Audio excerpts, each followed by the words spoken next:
नमस्कार मित्रों, मैं एस्ट्रो अल्पेश जोशी मेरी YouTube चैनल पे आपका हार्दिक स्वागत करता हूं, अभिवादन करता हूं।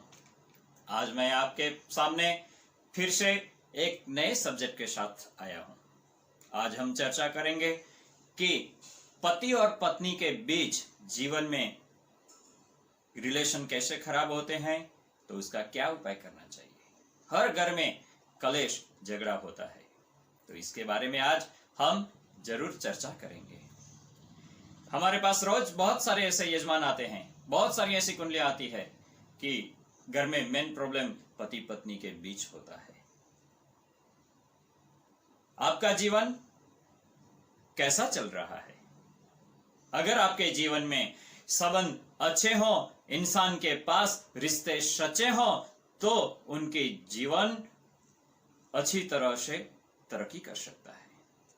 उसकी बॉडी में, उसके ब्रेन में पॉजिटिव एनर्जी रोटेट करती रहती है, तो इसकी तरक्की कोई नहीं रोक सकता।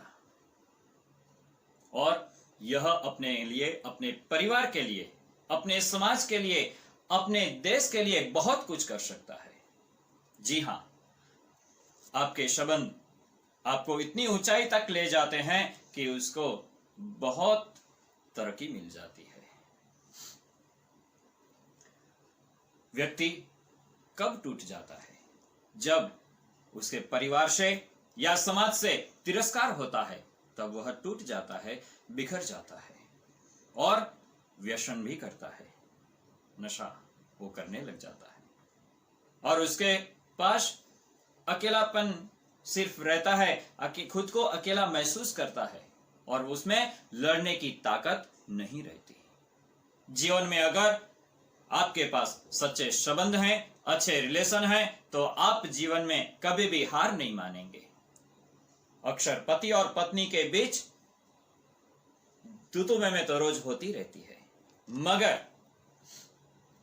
जब ये कलेश बढ़ जाता है, एक दूसरों को गलत साबित करना चाहते हैं और खुद को सच्चा साबित करना चाहते हैं, तब क्या होता है? वैसे तो पति और पत्नी एक दूसरों पे एक हावी होता है और दूसरा कमजोर होता है। तब ऐसी स्थिति में एक दूसरों को कैसे सुनाते हैं? अगर आपका जीवन साथी आपको कहे कि तुम ही गलत हो, तुम पे मैंने भरोसा किया, वो मेरी गलती थी, तुम मेरे बच्चों के सामने मेरा अपमान करते हो, तुम मेरी इज्जत कभी नहीं करते, इस घर में मैं जब से आई हूं तब से मुझे आज तक कोई खुशी नहीं मिली है,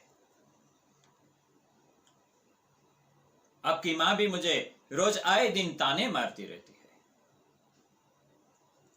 तो ऐसी स्थिति में पति भी अपनी पत्नी को रोज ताने देता है, वो नहीं देना चाहिए। कि जैसे कि वो रोज कहता है कि तुम गलत हो, तुम्हारी माँ गलत है, तुम्हारा भाई गलत है, तुम्हें तो खाना भी बनाना नहीं आता, मैं तुम्हें मैके भी कभी जाने नहीं दूंगा, मैंने तो तुझसे शादी करके अपनी जिंदगी नर्क बना ली।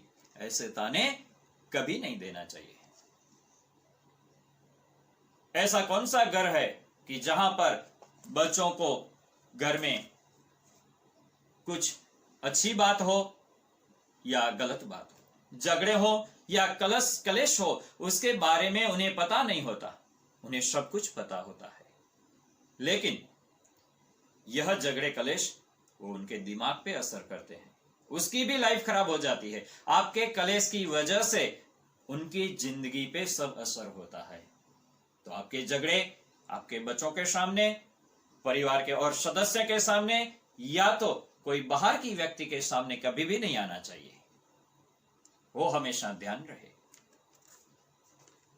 आज ऐसे बहुत सारे हमारे सामने केस आते हैं, डाइवोर्स तक पहुंच जाते हैं। तो आप तो डाइवोर्स ले लेंगे, आपकी तो जिंदगी बीत चुकी है, लेकिन उन बच्चों का क्या होगा? ये समाज का क्या होगा? घर जब टूटता है ना, तो समाज भी टूटता है। तो ऐसी स्थिति में सबसे पहले आपको क्या करना चाहिए? आपकी सोच बदलनी होगी, आपको खुद को बदलना होगा। लोहा लोहे को जैसे काटता है, वैसे वो कहावत में ही अच्छा लगता है, लेकिन अपमान का बदला अपमान से कभी नहीं लिया जाता। जब अपमान होता है तब उसे प्यार से समझाना चाहिए, उसे थोड़ा वक्त देना चाहिए। जिंदगी में पैसा सब कुछ नहीं होता। दो रिश्तों को मजबूत करने के लिए पति पत्नी का जीवन वो हमारा सिर्फ एक जन्म का संबंध नहीं है, जन्मों जन्म का संबंध है। सबसे नाजुक रिश्ता पति पत्नी का है और सबसे सच्चा और अच्छा रिश्ता भी पति पत्नी का है। हमारा धर्म और संस्कृति के रीति रिवाज के अनुसार भी यह संबंध बहुत मायने रखता है। इसलिए जीवन में, वास्तविक जीवन में अपमान कभी ना करें। अपमान के समय आप शांति रखें, धीरज रखें।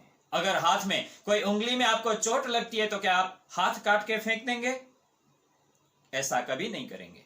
तो रिश्ता भी ऐसा ही है। अगर रिश्ते में कुछ गैर समझ होती है, थोड़ी तू में होती है, तो उससे रिश्ता तोड़ा नहीं जाता, लेकिन उसका ज्यादा ध्यान रखा जाता है। जैसे कि आपको उंगली में जब लगता है, कोई कट लग गया, तो आप ज्यादा उसका केयर करेंगे, 2 दिन 3 दिन 4 दिन उसकी बहुत ध्यान रखेंगे, उसको संभालेंगे। तो रिश्ते को भी ऐसा ही संभालिए। जब ऐसी स्थिति होती है, जब संघर्ष होता है, एक दूसरों के बीच में क्लेश होता है, तब उसके प्रति थोड़ा ज्यादा ध्यान दें, तो अपने आप रिलेशन अच्छे होंगे। और एक दूसरों की गलती होती है तब एक दूसरों की गलती का थोड़ा एहसास भी करवाइए। अगर आप एक दूसरे को समझेंगे नहीं, एक दूसरे को वक्त देंगे नहीं, लेकिन कलेश के सामने कलेश करेंगे, उसके सामने आप हावी होंगे, तो क्या होगा? ऐसी स्थिति में अगर शिवजी भी अगर खुद धरती पे आ जाए ना, तो उस घर को कभी नहीं बचा सकते। इसलिए हमेशा ध्यान रहे कि आपको खुद को पहले सबसे बदलना होगा, आपकी सोच बदलनी होगी, आपका संघर्ष ऐसे ही अच्छा करना होगा। पति पत्नी के जो झगड़े हैं वो कभी भी बच्चों के सामने ना करें, वो ध्यान रहे। एक दूसरों से बदतमीजी से बात कभी ना करें। रावण ने जब सीता जी का अपहरण किया था, तब वो लंका लेके गया। सीता को कहां लेके गया था? आप सब लोगों को पता होगा, अशोक वाटिका में। अशोक वाटिका में अशोक के बहुत सारे पेड़ थे, वो भी पता होगा सबको। तो आपके जीवन में ऐसे रिश्ते, रिलेशन सुधारने के लिए, पति पत्नी के बीच जो झगड़े होते हैं उसको अच्छा करने के लिए मैं आपको जो उपाय बताता हूं वो आप ध्यान से सुने। आपके घर अशोक के पेड़ का पौधा लगाइए, उस पौधे की आप रोज पूजा करें, अगरबत्ती करें, गाय के घी का दिया करें और कच्चे दूध का अभिषेक करें और जल चढ़ाएं। जल चढ़ाने के बाद उस पेड़ के पास आप हाथ जोड़ के प्रार्थना करें। आपके जीवन में जो भी तकलीफ है, पति नशा करता है, पति पत्नी के बीच झगड़ा है या और कोई प्रॉब्लम है, आप उनसे हाथ जोड़ के सब बताएं। उसके बाद प्रार्थना करके आप उस पेड़ की प्रदक्षिणा करें। प्रदक्षिणा करने के बाद वो आपने जो अभिषेक किया है, उसकी गीली मिट्टी है, उसका आप तिलक करें। पत्नी को बिंदी रोज लगाएं, मांग में सिंदूर रोज भरें। मंगलवार को लाल वस्त्र धारण करें और अपने बेडरूम में मोर पंख लगाएं। बेडशीट पे हमेशा लाल कलर की बेडशीट लगाएं। ऐसा करने से आपके रिलेशन अच्छे होंगे। और एक बात बताऊं मैं, हमें विदेश से भी बहुत सारे फोन कॉल आते रहते हैं, जैसे कि दुबई है, मस्कत है, अमेरिका है, अफ्रीका है, ऑस्ट्रेलिया है। तो उनके लिए ये स्पेशल कि विदेश में अशोक के पेड़ नहीं मिलेंगे। अशोक के पेड़ यानी कि गुजराती में आसोपालव बोलते हैं। तो उनके लिए खास कि आप अशोक के पेड़ का फोटो खिंचवाकर उस फोटो को घर में रखें और उसकी पूजा करें। कैसे? कि उसके ऊपर आपको केसर का तिलक करना है और अगरबत्ती घी का दिया रोज करें, और बाकी का जो उपाय बताया है, जैसे कि स्त्री को बिंदी लगानी है, मांग में सिंदूर भरना है, मंगलवार को लाल वस्त्र धारण करने हैं, बेडरूम में लाल बेडशीट बिछाएं, बेडरूम के अंदर मोर पंख लगाएं, ये सब उपाय तो करने हैं। लेकिन घर पे ये एक पेड़ की तस्वीर रख के उसके ऊपर आपको पूजा करनी है। तो ये विदेश के लिए स्पेशल, ये अगर उपाय करेंगे तो आपके जीवन में बहुत सारा फर्क आएगा। अगर जिंदगी साथ ही गुजारनी है तो क्यों ना हम हंस के गुजारें, एक दूसरों के साथ अच्छी तरह से, परिवार भी है, बच्चे भी हैं, तो क्यों ना सही तरह से अपनी जिंदगी जिए। कलेश करके, झगड़ा करके, एक दूसरों का खून गर्म करके क्यों ऐसे खून जलाकर जिंदगी बिताएं। जिंदगी बहुत छोटी है दोस्तों, और इस जिंदगी को नाजुक है तो बहुत अच्छी तरह से संभाल के जिए। रिश्ता टूटने में देर नहीं लगती, लेकिन उसको संभालेंगे तो पूरी जिंदगी आपकी कहां निकल जाएगी पता नहीं चलता। तारे तो आसमान में टिमटिमाते हुए अच्छे लगते हैं, अगर वो टूट जाता है तो बिखर जाता है। तो रिश्ते भी अगर टूट जाते हैं तो जिंदगी बिखर जाती है। तो इसलिए जल्दबाजी में कोई भी डिसीजन ना लें, डाइवोर्स लेने की भी बात ना करें, ताने मारना भी बंद करें। आप खुद को बदलें, अपनी सोच बदलें। सिर्फ उपाय करने से भी कुछ नहीं होगा, आपको बदलना जरूरी है। फिर भी इतना करने के बाद अगर आपकी जिंदगी नहीं सुधरती, आपको फिर भी कलेश रहता है, तो आप अपने ज्योतिष से अपनी कुंडली दिखाइए, क्योंकि ग्रहों के वजह से भी अपने जीवन के अंदर प्रॉब्लम्स रहती है।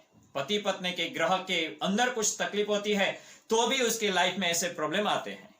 अगर आपको पति का सुख लिखा होगा तो आप ग्रह का निवारण करवाएंगे तो जरूर सुख मिलेगा। पति बदलने से या पत्नी बदलने से आपको कभी सुख नहीं मिलता। आप चाहें, आपकी कुंडली खराब होगी तो 5 शादियां करेंगे ना, तो भी आपके जीवन में तकलीफ रहेगी। इसलिए आप सही सोच के, अच्छे ज्योतिषी की सलाह लेके, ग्रहों की पूजा करवा के, क्योंकि ग्रहों के अंदर मंगल के साथ सूर्य होता है तो भी मैरिज लाइफ खराब होती है। अगर मंगल के साथ राहु या केतु होते हैं तो भी मैरिज लाइफ खराब होती है। मंगल के साथ सूर्य होता है तो भी मैरिज लाइफ खराब होती है। अगर राहु आ जाता है तो भी मैरिज लाइफ खराब होती है। शुक्र और सूर्य साथ में होते हैं तो भी आपके जीवन में संघर्ष करना पड़ता है। तो यह बात का ध्यान रहे। आप कुंडली का निवारण करवाइए और अपना जीवन शांतिमय बिताइए। अगर यह मेरा वीडियो आपको पसंद आया तो आप लाइक करें, शेयर करें और सब्सक्राइब करना कभी ना भूलें, और बेल आइकन दबाना कभी ना भूलें। जय ज्योतिष।